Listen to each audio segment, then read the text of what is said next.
Friends, मैं हूं Sumitra and thank you so much for watching Shivai. तो इंडिया का खतरनाक गर्मी आ गया है और हम आजकल अपने घर में एयर कंडीशनर या वाटर कूलर जैसे चीजों का इस्तेमाल करते हैं। लेकिन अगर आपके घर में छोटे बच्चे हैं तो हमको बहुत टाइम ये ख्याल आता है कि बच्चे को इनके सामने रखना सेफ है या फिर किन किन बातों का हमको ध्यान में रखना चाहिए। तो चलिए इस वीडियो में हम बात करते हैं क्या एसी या वाटर कूलर सेफ है और what are the dos and don'ts we need to follow as a parents कि बच्चे को कोई प्रॉब्लम्स या नुकसान ना हो।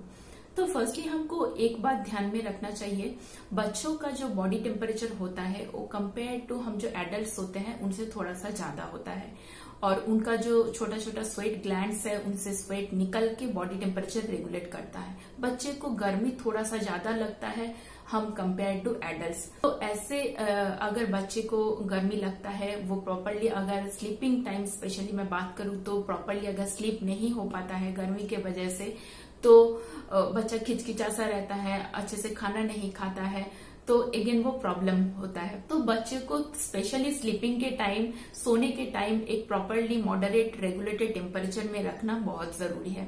तो इसलिए हमको एसी या कूलर जैसे चीजों का इस्तेमाल और करना पड़ रहा है। या AC and cooler is obviously safe, there is no issue, but we need to follow some dos and don'ts.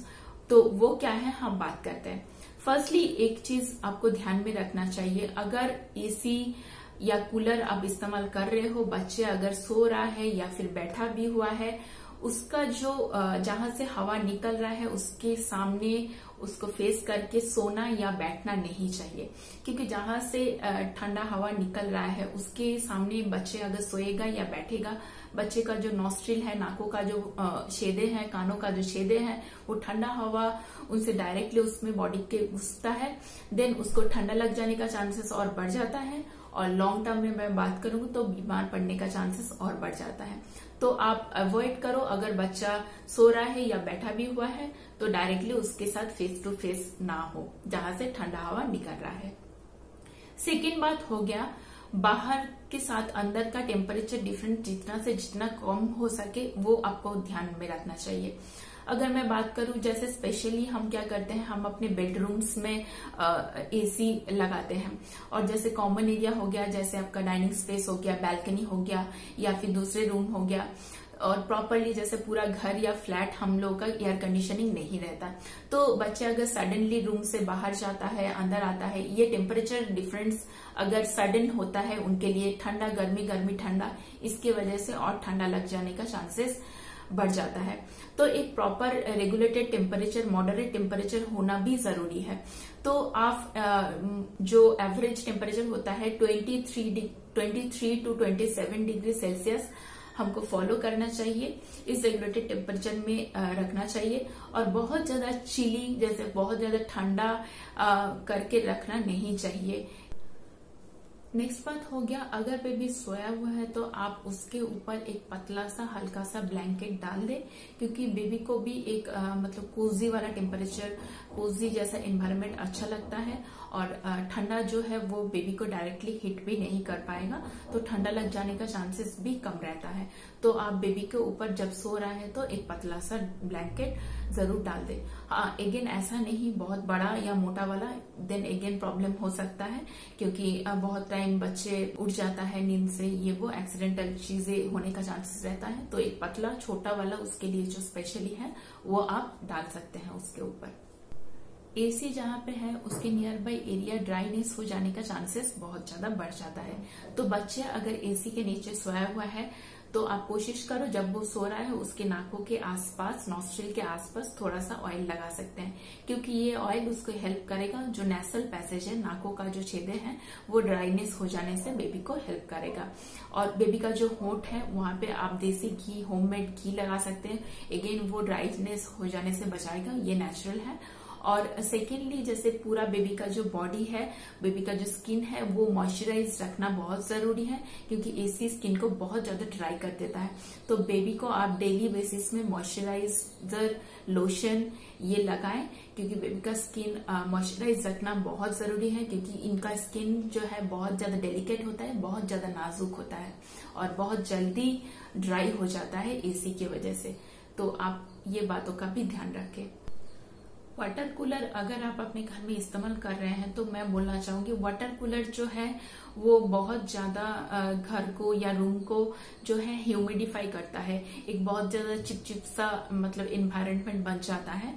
तो आप कोशिश करो, अगर आप कूलर यूज कर रहे हो तो वाटर कूलर आप बीच बीच में घर का जो विंडो है, खिड़की है, दरवाजा है वो बीच बीच में खोल दे, ताकि बाहर का जो फ्रेश एयर है वो घर के अंदर आ सके और घर का जो रूम नेचुरल एक नॉर्मल टेम्परेचर, एक फ्रेशनेस हो जाए। तो आप बीच बीच में दरवाजा या खिड़की जरूर खोलें। बच्चे अगर रात भर एसी के नीचे सोया हुआ है तो उसके लिए प्रॉपर एक ड्रेसिंग पैटर्न होना चाहिए, क्योंकि क्या होता है रात के 12-1 बजे के बाद बाहर का जो टेम्परेचर होता है वो ड्रॉप डाउन कर जाता है। अगेन घर का टेम्परेचर जो है वो कम हो जाता है, ठंडा हो जाता है घर का भी एनवायरनमेंट, तो ठंडा लगने का चांसेस बढ़ जाता है अगर रात भर एसी के नीचे सोया हुआ है। तो आप प्रॉपरली बेबी को रैप अप करें, उसको प्रॉपरली ढका हुआ है, ड्रेस उसका सही से पहना हुआ है, ये बात आप ध्यान रख सकते हैं। और सेकेंड बात हो गया, अगर आपको लग रहा है कि बाहर का एनवायरनमेंट ठंडा हो गया, आप रात की 12-1 बजे के बाद एसी को बंद कर सकते हैं और नॉर्मल आपका जो फैन है वो आप चला सकते हैं। अगर आप एसी वाले रूम से निकल के बाहर जा रहे हैं तो आप ध्यान में रखें, आप पहले एसी ऑफ करके 2-4 मिनट वेट कर ले, ताकि घर का जो रूम टेम्परेचर है वो थोड़ा सा नॉर्मल हो जाए, फिर आप बाहर निकल सकते हैं।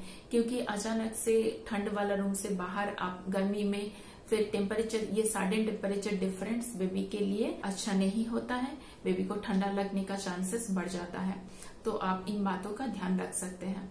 बेबी अगर सोया हुआ है तो फिर भी आप बीच बीच में उसके गले के नीचे, माथे के पीछे हाथ उसका चेक करें, क्योंकि कहीं उसको स्वेटिंग जैसा फीलिंग ना हुआ हो, कहीं उसको ठंडा ना लग रहा है, गर्मी या ना लग रहा हो, या फिर फीवर जैसे ऐसे फीलिंग्स ना आ रहे हो, क्योंकि बहुत टाइम होता है एसी या कूलर के नीचे बेबी को ठंडा लगने का चांसेस बढ़ जाता है।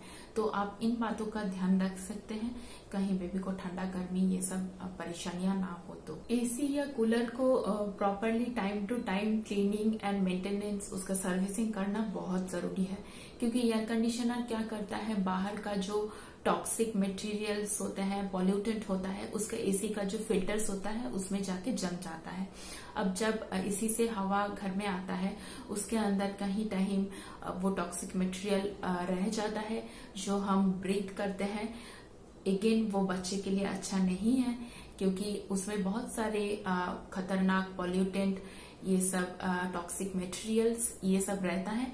तो आप ईयरली या फिर टाइम टू टाइम जब आप क्लीनिंग, मेंटेनेंस, सर्विसिंग ये करें टाइम टू टाइम, क्योंकि ये क्लीन रखना एसी के फिल्टर्स को बहुत जरूरी है। तो आप इन बातों का जरूर ध्यान में रखें। तो ये हो गया हमारा एसी या कूलर से रिलेटेड जुड़े सारी बातें, इन सारे बातों का आप ध्यान में रखें। और नेक्स्ट मैं ये बोलना चाहूंगी, देखिए excessive of anything is again not good. किसी का भी बहुत ज्यादा हम इस्तेमाल कर रहे हैं ये अच्छा नहीं है, क्योंकि बच्चे को फिर आदत बन जाएगा जैसे ये एसी या कूलर वाला एनवायरनमेंट रहने को। तो हर टाइम ऐसा पॉसिबल नहीं होता है जहाँ पे, तो वो फिर अगेन बच्चे के लिए बुरा आदत बन सकता है। So this is all about today's video. I hope आपको काफी सारी जानकारी मिली। अगर वीडियो आपको अच्छा लगता है तो लाइक, कमेंट, शेयर जरूर करना और सब्सक्राइब भी करना, और आप भी बताना आप क्या कर रहे हैं अपने बेबी के लिए। So thank you so much for watching this video. Have a good day. Bye bye.